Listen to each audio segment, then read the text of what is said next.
welcome back to the David67 Celtic News YouTube channel. This Wednesday evening video is a wee preview of Celtic against AS Roma in the 6th game of this season's Europa League group stage. The game will be kicking off in roughly 24 hours from the time of recording this video. And in the video, we'll be having a wee look at a predicted score, predicted lineup, one or two wee stats of Celtic against Italian teams and the recent form of the two clubs, plus one or two wee thoughts regarding the press conferences earlier today from Austin Trusty and Wilfried Nancy. Now, as I said, Celtic are taking on AS Roma in approximately 24 hours' time. Game will be kicking off at 8 p.m. Home game for Celtic at Celtic Park, and the game is on live on TNT Sports 3. And hopefully we get one of the better commentators rather than the rubbish commentator who primarily commentates on rugby and seems to have next to no knowledge of Celtic football or even many of the laws and interpretations of the laws of football. However, moving on, Celtic currently lying 21st, and so within the qualifying criteria for the knockout phase, taking on Roma, who are lying 15th. Celtic have 7 points, Roma have 9 points, and it's thought that to qualify for the knockout phase, you need a minimum of 10 points. 11 points should be pretty certain, and 12 points is thought to be guaranteeing a place in the last 24 of the competition. And so Celtic on 7 do need, it's thought, one win out of their last 3 games to get to the minimum level, and picking up a win against Utrecht and maybe a point away from home against Bologna and a point tomorrow against Roma at Celtic Park could see Celtic into one of the higher positions in the knockout phase. Which is why tomorrow's game against Roma, although picking up a point or more would be very handy, it's not the end of the earth if Celtic don't get a positive point or 3 points from tomorrow's game. In his press conference today, Austin Trusty very positive, saying the players are really enjoying the new manager, that each training session is helping get those new tactics, etc. over. I think also Trusty was kind of saying that at times they were defending as a 4 and it wasn't terribly different building up as a 3 or a 2.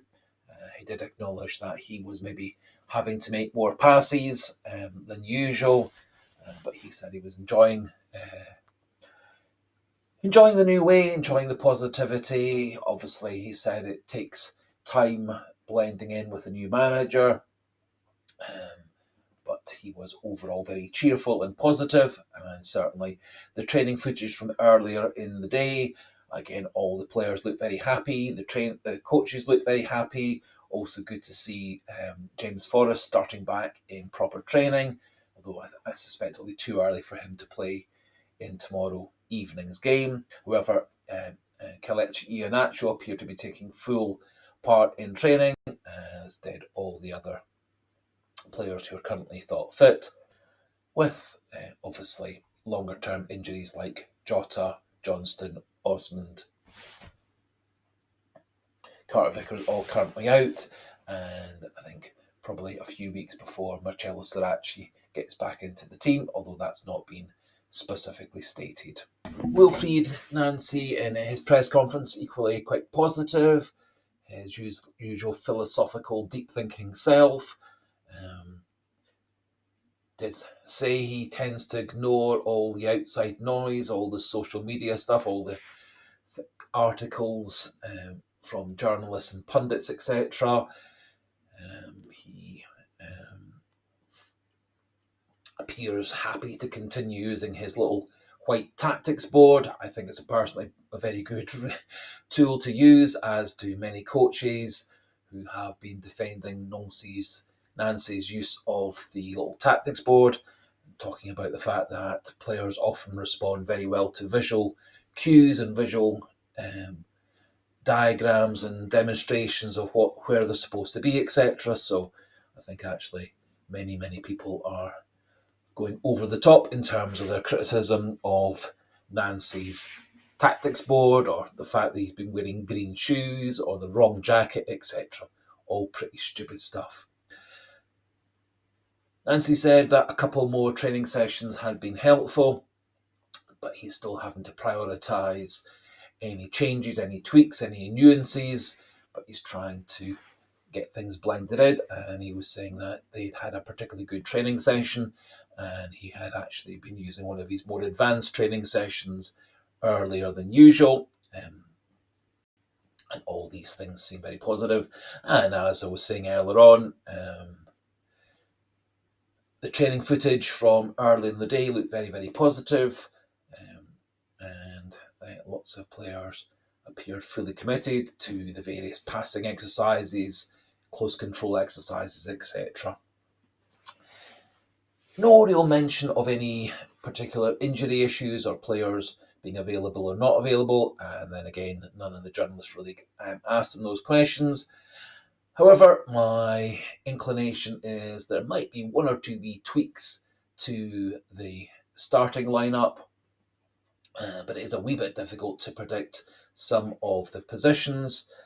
However, the one I'm going to go for is Schmeichel in goal, same back three, Trusty, Scales and Tierney, although I do wonder whether maybe swapping Tierney and Trusty might be an idea, just to get a bit more progress down the right-hand side, as I think Trusty might actually do better as the central centre-back or the left side of centre-back rather than the right side of centre-back. And Tierney, I think, possibly has the ability to work that role on the right or the left or even through the centre. I think he's going to go in midfield with Callum McGregor and dropping Rio Hatate a bit deeper. I think he might go with Colby Donovan as the wide right player, or what I've gone for is Arnie Engels in the wider right role. He's played previously in German football as a right back and as a right winger and as a right-sided midfielder, and so I would not be playing him out of his usual position.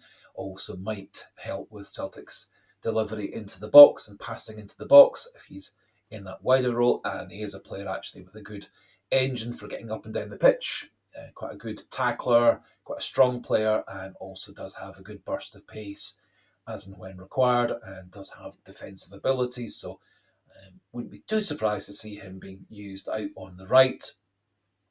On the left, I think we'll swap Hai Yong Yang over to the left. He had very good statistics for his game against Hearts, in terms of passes and crosses and runs and defending and tackles, etc.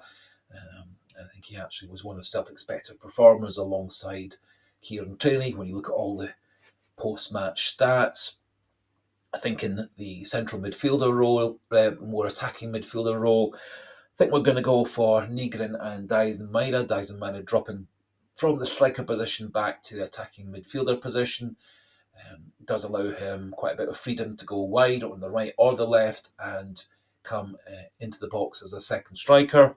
Equally so for Benjamin Nygren, coming into the box as a second striker. And I think they'll go for a target man centre forward, possibly Johnny Kenny, possibly Kelechi Iheanacho, really depending on the fitness of Kelechi Iheanacho. If he's fully fit to go 100%, I think they might well start with Iheanacho. If there's some thoughts that he might not be fully match fit just yet, I think Johnny Kenny will get the start instead, and Iheanacho brought on later in the game. In terms of predicted result, I'm going to go for a 1-1 draw between Celtic and Roma, and honours even at the end of the game. Just to finish off, one or two interesting statistics and facts and figures regarding Celtic against Italian teams and Celtic In Europe and recent form for the two teams. Now, Celtic have played Italian teams 33 times in European competitions. If we look at the last 16 times Celtic have played Italian opposition, Celtic have won two games, both of which went against Lazio in the 2019-2020 season. Celtic's also got 4 draws and 10 defeats in those last 16 against Italian clubs. So hopefully we can recapture the form that got us wins against Lazio twice in 2019-2020, rather than or the draw against Atalanta last season in the Champions League. In the last 19 home games in the Europa League, Celtic have had 10 wins and 9 defeats and haven't actually drawn a Europa League home game since October 2015 against Fenerbahce.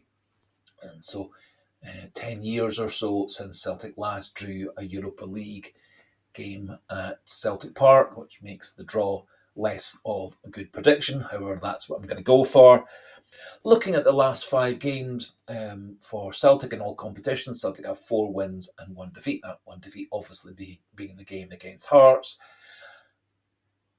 Roma, their last 5 games, 3 wins and 2 defeats.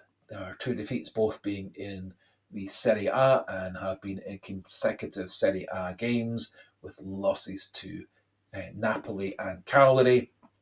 In those 3 wins, they also have had a win over Midtjylland 2-1. So a wee bit of a form guide, because we obviously lost 3-1 to Midtjylland, and they beat Midtjylland 2-1. However, looking at their Europa League games so far, they've played 5, won 3, lost 2, 7 goals for, 5 against, 9 points, and in 15th place. Looking at their actual games, they they beat Nice 2-1 away from home in their first game, then lost 1-0 to Lille in a home match, then lost 2-1 to the Victoria Pleasant, which was a bit of a surprise result. They then came to Glasgow and beat Rangers 2-0. So again, a wee bit of a form guide in that we beat Rangers 3-1, and they beat Rangers by a similar scoreline 2-0. And as I said, in their last game in the Europa League, they beat Midtjylland 2-1 in a home game. So it does show that Roma's form has been that wee bit better in the Europa League so far this season. However, they have had a couple of surprise home defeats, including defeat to Victoria Pleasant, who actually are going quite well in the Europa League so far this season. However, and also 2 recent league defeats in a row, and so they're coming off 2 defeats in a row, whilst we're coming off 1 win and 1 defeat in the last 2 games. I think that with this game being so early in Wilfried Nancy's career as Celtic manager, and the fact that the players are getting used to new tactics, etc., does make lineups and scores, etc., difficult to predict. However, what one also can say is Roma are very likely to line up in their usual formation, which also is a variation on a 3-4-2-1. And they tend to have 2 very, very powerful central midfielders, and often use fullbacks as wingbacks, and tend to have a couple of free roaming attacking midfielders behind a taller, stronger, powerful central striker. However, we'll see how all those things pan out in around about 24 hours' time or so. Now, with it being a Thursday evening, we will be having a live stream as usual. However, the starting time for the live stream is going to be 10:15 rather than the usual 9 o'clock. That simply is so that we can all watch the whole Celtic against Roma match, plus any interviews and highlights and recaps and controversial goals, saves, incidents, VAR, etc. And then it all gives us a chance to have a couple of hours to chat things over, discuss things, look ahead to the St Mirren Cup final on Sunday. You'll look back to the Roma match, maybe we chat about the Hearts match, also maybe having a chat about one of my favourite all-time Celtic players, Dixie Deans, who sadly died on Tuesday. at the age of 79. So that finishes off this wee preview of the Celtic against Roma match. If you are new to the channel, not yet subscribed, please do click that subscriber button. Getting close to the 1,500 target that I've set for subscribers by Christmas. So getting to 15 will be a massive, massive present from Santa Claus for me and for the channel. So please do click that subscriber button. If you're not yet subscribed, it's completely free of charge, no obligation to watch on a regular basis, but it would cheer me up no end on these miserable, dark, wet winter evenings. And do feel free to pop your own thoughts regarding lineups and scores and predictions, etc., into the comment section, keeping things, if you can, pleasant, polite, etc. And do join the live stream at 10:15 if you can on Thursday evening after hopefully celebrating a draw or win against Roma, if everything has gone well for Wilfried, Nancy and the boys. And so until the next video, goodbye. Good luck, Celtic, in your game against AS Roma in 24 hours' time, and hail, hail.